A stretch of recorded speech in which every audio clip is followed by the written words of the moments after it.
Price Lord. கர்த்தருக்கு ஸ்தோத்திரம், கர்த்தருக்கு ஸ்தோத்திரம். இந்த பிரகாசமான நேரத்துக்கு அவங்க வாழ்த்துகிறேன், வரவேற்கிறேன். இந்த நாளுக்குரிய சகல ஆசீர்வாதத்தையும் இயேசு கிறிஸ்துவின் நாமத்தினாலே உங்களுக்கு கட்டளையிடுவாராக. நாம் இந்த நாளிலே பிறப்பை நினைவு கூறிய நாளிலே ஒரு வசனத்தை வாசிக்கலாம். அவர் ஒரு குமாரனை பெறுவார், அவருக்கு இயேசு என்று பெயரிடுவார், ஏனெனில் அவர் தமது ஜனங்களின் பாவங்களை நீக்கி அவர்களை ரட்சிப்பார். பிரியமானவர்களே, ஆண்டவராகிய இயேசு கிறிஸ்து இந்த பூமியில பிறந்த நோக்கத்தை நாம் ஒவ்வொருவரும் அறிந்திருக்க வேண்டியது அவசியமாய் இருக்கிறது.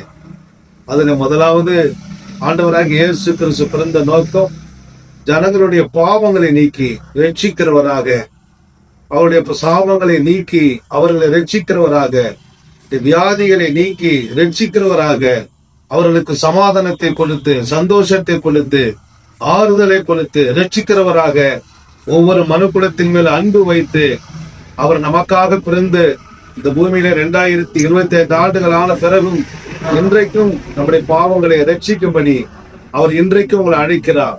ஆகவே இன்னும் யார உள்ளங்களில் இயேசு பிறக்கவில்லையோ, இந்த நாளில் உள்ளத்தில் பிறந்து உங்கள் பாவங்களை மன்னித்து உங்களை ரட்சித்து உங்களை ஆசீர்வதிப்பாராக. ஆமென். ஜெபிக்கலாம்.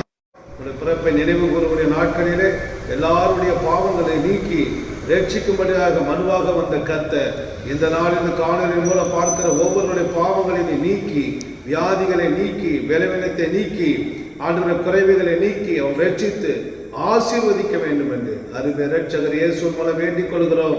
நல்ல பிதாவே. ஆமென், ஆமென், ஆமென். Praise the Lord.